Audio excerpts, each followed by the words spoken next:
Hello friends of the electrified charging fun and welcome to Speicher Elektrisiert, your channel about Skoda's e-mobility. My name is Matthias and today we are talking about the long road to ME 3.1 software. Well, currently out there are a lot of updates. Some of you may have already received one, but what do they really do and what they are good for? I will try to explain in this video.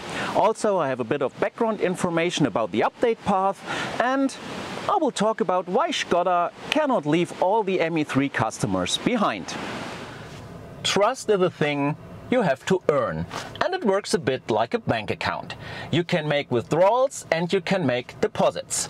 And I would assume currently the balance of this account for Volkswagen, CARIAD and Skoda is rather low. They made a lot of withdrawals over the past years and did not a lot of deposits. So maybe now is the time to make consistent deposits on this bank account to increase trust. And those deposits, this is information, true and honest information in a transparent manner. I have quite a good collaboration with Skoda, so sometimes I have information from them I'm allowed to publish and to make such deposits for them. This video is one of those. So we will talk about all the updates which are currently out there. But before we do, here are a few numbers to crunch on. About 16,000 ENYAQs are still on ME2 out there. And about 65,000 ENYAQs are running on ME 3.0, meaning about 80K of all ENYAQs, considering that they have delivered about 125,000 ENYAQs, are still ME 3.0 or lower. This is more than half of all ENYAQs out on the road. The others, they have 3.1, 3.2, 3.4, 3.5. So those who do not have these higher versions, that is a lot of folks. And that's why we talk about all the updates which are currently out there. I already did a video, find it up here, but I showed the wrong update. This is not the first over-the-air update to patch the ENYAQ. The one I'm showing you right now is it. So first we have a look at the update and then we dig deeper into the content. And this is the right update. This is what I meant when I talked about updating iCAS 1 in the other video. I link it up above. And if you go on further information down here, you will see there are all these explanations that you cannot drive the car and that you cannot unlock it in the last 15 minutes. And here you can see all those restrictions and what to do after the over-the-air update. So let's do it and install this update. Oh, something I forgot to mention is if you are parking your car like I did here, you get sometimes this entry update available, so you can start it right from here. And as you can see, I switched off the lights, the warning has got away and I can now tap on install. I'm back from the office, half day in the office, the other half will be in the home office, and the system update is complete. I'm still in the parking garage here and now I have software 04A1_01 on my ENYAQ. And it went through flawlessly. I have no issues so far. The only thing which is noticeable is that you cannot open your car with chassis. You need to use your car keys. Currently, there are a lot of updates going on outside and they seem to be different, but they are not so much different. Here I have information about all those updates. Some of the information comes directly from Skoda. Other informations were found from an English viewer and he commented under the last video about it. He found those informations on Erwin or Erwin. This is the Skoda maintenance portal for the independent dealership or workshops. Good to know about this is these updates I'm talking about right now are the first real over-the-air updates the ENYAQ receives. These smaller updates you might have already gotten are not really over-the-air updates in the words of Skoda. They patch some apps on the system or the ENYAQ 3, but the in-application server 1, this one who does the really important stuff in the car, will receive an update with these patches right now. So we can say this is first over-the-air update for your Skoda. It doesn't matter if you have an ME 3.0 ENYAQ due to the service campaign where you went to the dealer, or if it is an ME 3.0 X Works. Both get those updates. And now let's dig into them. So the first is called O4A1. This is the one I've showed you before in this video. This one, internally called 307BK1 iCars, updates the in-car application server 1. And only this one. Then there's a second one called 300BK2 BMCE, or O4A2.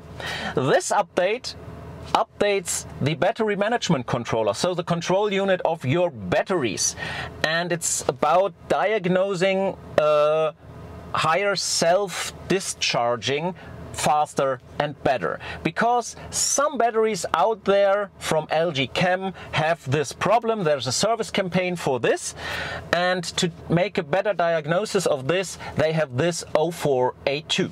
And then there's a third one called O4A3, and this combines the first two into one update. Why is it?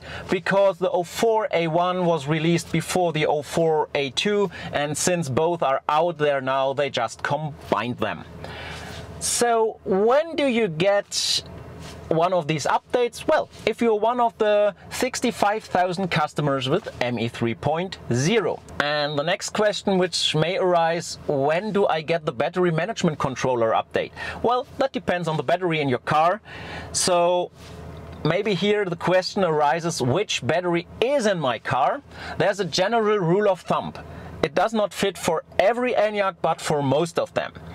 And this is if you have an 50, 60 or 80, a real wheel drive ENYAQ, you will have the CATL or kettle batteries, which are not affected. If you have an 80X or an RS, you will definitely be affected if you have faulty cells. If not, you are not affected, because it's just for a small production range of batteries. And there is one exception to this. If you have an early 50, 60 or 80, you might as well have a faulty LG Chem battery or not. So I cannot tell you exactly if you will get this update or if you even have faulty battery. I did not get that update, so my batteries from LG Chem, I have an 80X, are not affected. So, and there are not so many batteries affected, so don't panic right now. After this, let's talk about two more updates out there. There is a 3.1B BMC update and a 3.2B BMCE update. And this is the same as the O4A2. The 3.1B is for ENYAQs with software version 3.1 X Works, and so is the 3.2 for ENYAQs with 3.2 software version X Works. The English viewer found another update on Irvin, and this is O4A4, and it's internally labeled with 3.1.1. So this might be the real over-the-air software ME 3.1 update, but we don't know. We haven't seen it yet. Okay, and the update you've shown in your previous video, what about that? Well, that's a small functional update all ENYAQs receive, starting from ME 3.0 software up to 3.5. If you're on ME 2, you won't receive it as far as I know. And this is one of those minor updates who do not count as a real over-the-air update. It just patches some apps on your car and brings this new menu entry for information about the software. Well, Matthias, that's all nice what you're talking about, but what I'm interested in, when will I get software ME 3.1? And to be honest, I cannot tell you, because simply I do not know. That's why I'm talking about the long road to ME 3.1. And don't forget, Volkswagen brings their cars up to 3.2 at the dealership right now. So no over-the-air update. They do it again like they did with 3.0. Small side note, Skoda does that too. But before you pick up the phone to make an appointment with your dealer, please hear me out. They only do it to those 16,000 ME2 ENYAQs. So if you did not have that service campaign right now on your car and you go to the dealership, you won't get 3.0 but instead 3.2.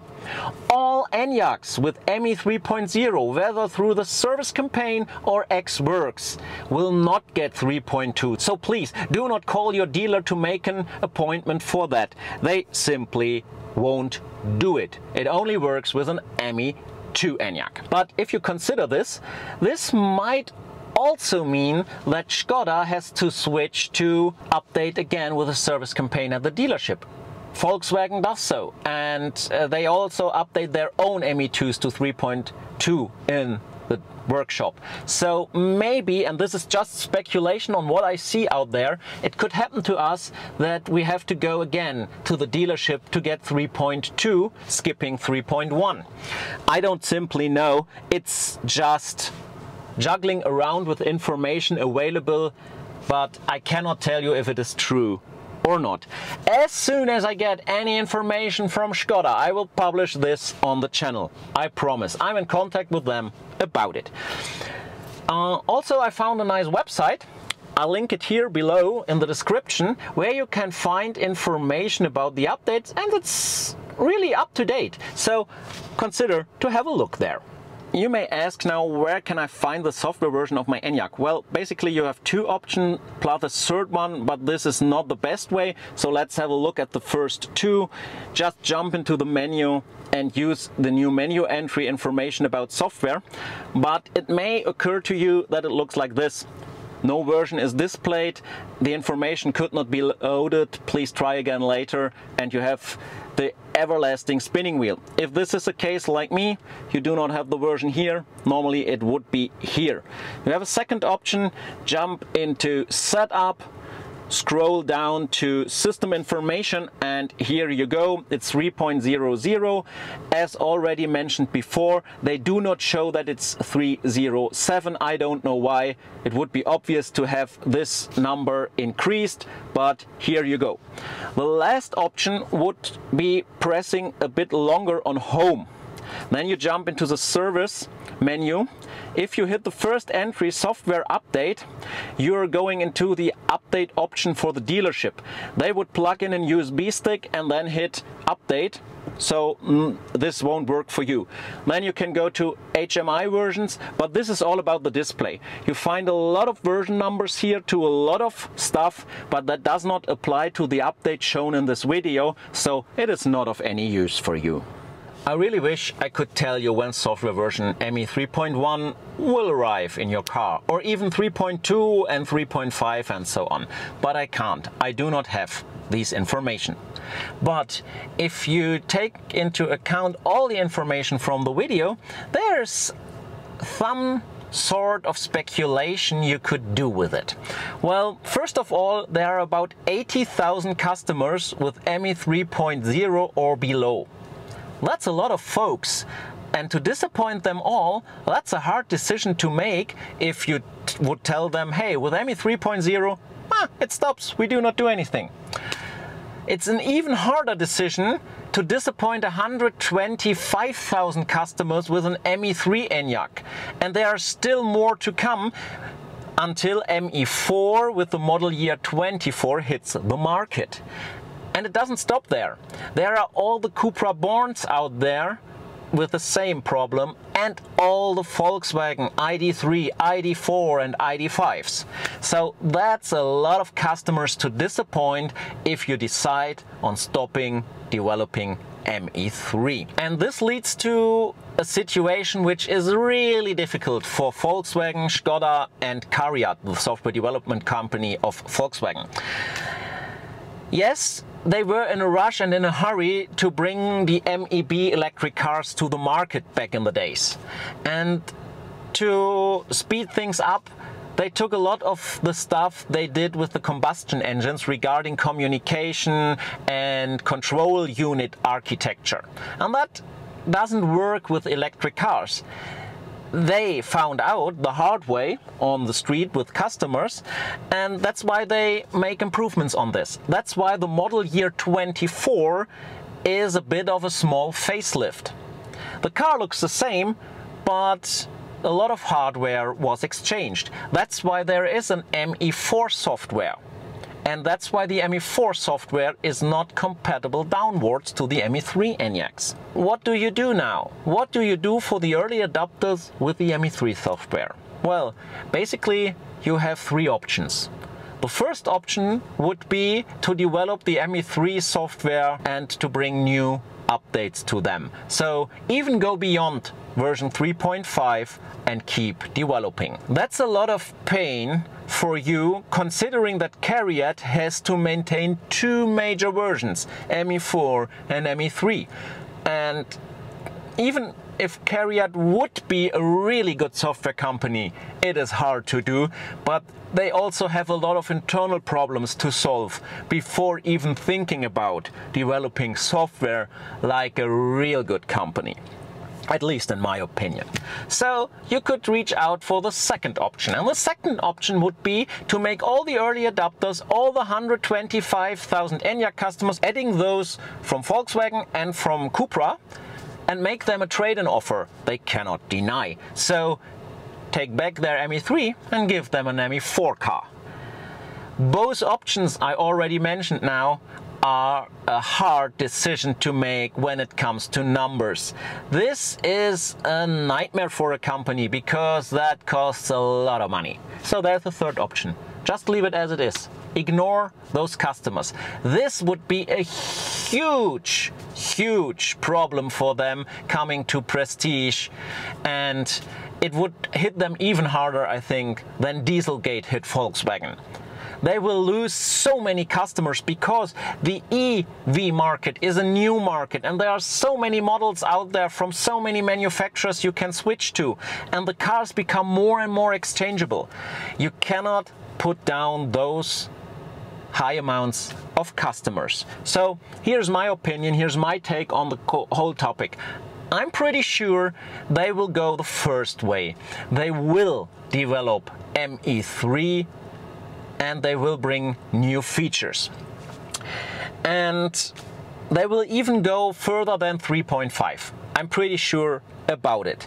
But also, if I really look in an honest way on the topic, we will get most of the updates at the workshop and not over the air. This is just an assumption from me. And then we are a bit lucky, right? Since they didn't keep their promise, bring in over-the-air update every quarter, every 3 months. Rather, it's more every 3 years. So it doesn't really hurt to go to the dealership all 3 years. Well, irony off, it's a pretty shame what happens here, and it's even harder not to have information how the development path will go on. But let's see what time will tell us, if my assumptions here are right or if I will be proven wrong by Skoda, Volkswagen or CARIAD. If you find the information in this video helpful, please leave a thumbs up.